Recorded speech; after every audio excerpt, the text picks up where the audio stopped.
Perkenalkan, saya Amalia Muhammad Jasmin dari kelas 12 TKJ 1. Pada video kali ini, saya akan membahas sejarah penemuan teknologi fondasi cakar ayam.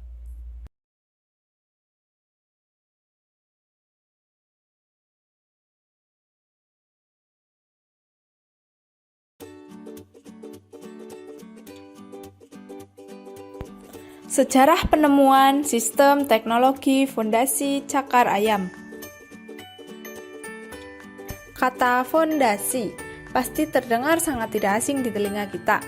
Seperti yang kalian tahu, pada dasarnya fondasi berfungsi agar bangunan dapat berdiri lebih kokoh.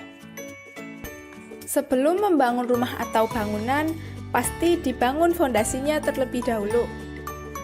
Fondasi merupakan suatu bagian dari bangunan yang paling awal dibangun dan berhubungan langsung dengan tanah serta memiliki fungsi sebagai pendistribusi beban bangunan ke tanah. Fondasi memiliki banyak jenis, salah satunya adalah fondasi metode cakar ayam. Tahukah kamu bahwa teknologi fondasi cakar ayam ini ditemukan oleh orang Indonesia?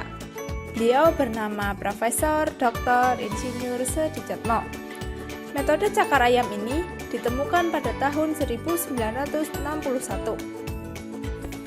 Awal penemuan teknologi fondasi cakar ayam yaitu ketika Insinyur Sedijatmo menjabat sebagai pejabat PLN pada tahun 1961, beliau mendapat tugas harus mendirikan 7 menara listrik dengan tegangan tinggi di daerah rawa-rawa Ancol, Jakarta.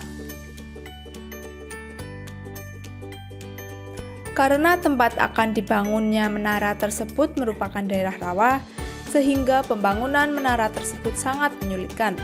Dengan susah payah, 2 menara berhasil didirikan dengan sistem fondasi konvensional, dan sisa 5 menara lainnya masih terbengkalai.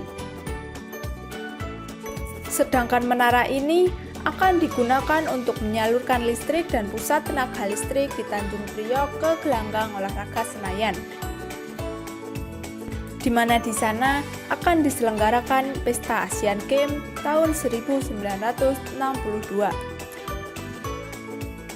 Karena waktunya sangat mendesak, sedangkan sistem fondasi konvensional sangat sukar diterapkan di rawa-rawa tersebut, maka dicarilah sistem baru guna memperlancar pembangunan. Dan dari sinilah lahir ide Insinyur Sedijatmo untuk mendirikan menara di atas fondasi yang terdiri dari plat beton yang didukung oleh pipa-pipa beton di bawahnya. Pipa dan plat beton itu melekat secara monolit atau bersatu dan mencengkram tanah lembek secara meyakinkan seperti halnya cakar ayam. Oleh Sedijatmo, hasil penemuannya itu diberi nama sistem fondasi cakar ayam. Berkat penemuan beliau, menara tersebut dapat diselesaikan tepat pada waktunya dan tetap kukuh berdiri di daerah Ancol sampai sekarang, yang saat ini sudah menjadi kawasan industri.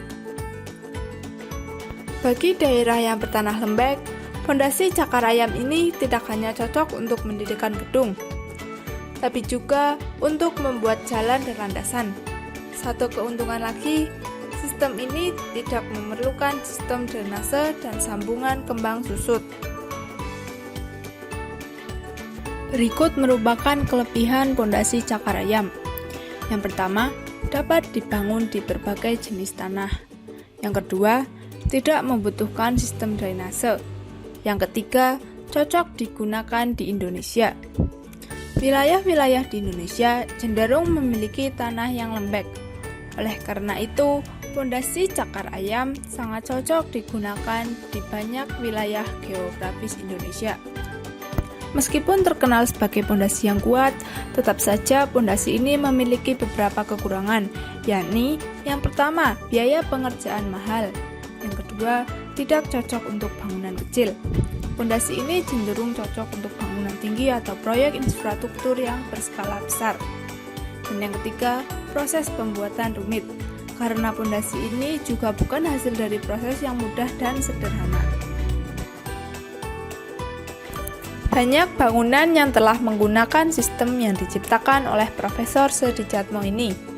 Antara lain, ratusan menara PLN tegangan tinggi, hangar pesawat terbang dengan batangan 64 meter di Jakarta dan Surabaya, antara runway dan taxiway serta apron di Bandara Soekarno-Hatta, jalan akses fluid Cengkareng, pabrik pupuk di Samarinda, jalan tol Palembang, dan gedung-gedung tinggi lainnya. Sistem pondasi Cakarayam ini telah pula dikenal di banyak negara.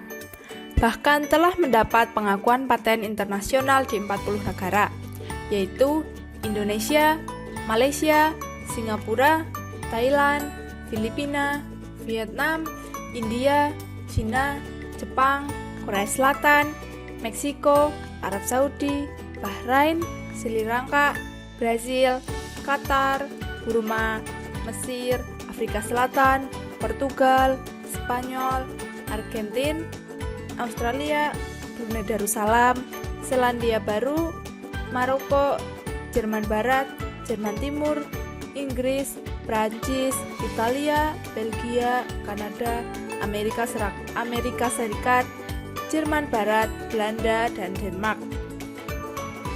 Sedijatmo sendiri dilahirkan di Desa Karangpandan, Jawa Tengah Ahad Kliwon tanggal 24 Oktober 1909 sebagai putra ketiga Raden Mas Panji Hatmohudoyo atau cucu Mangkunegoro III Surakarta dengan Raden Ayu Sarsani Mangunkusumo.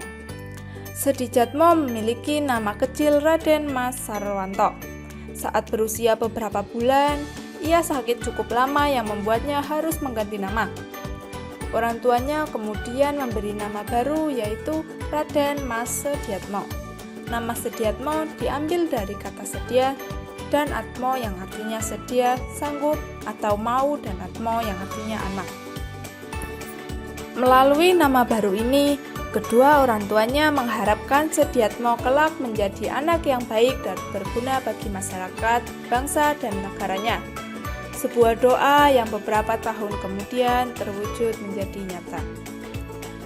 Sekian video dari saya, semoga dapat menambah ilmu pengetahuan Anda. Terima kasih.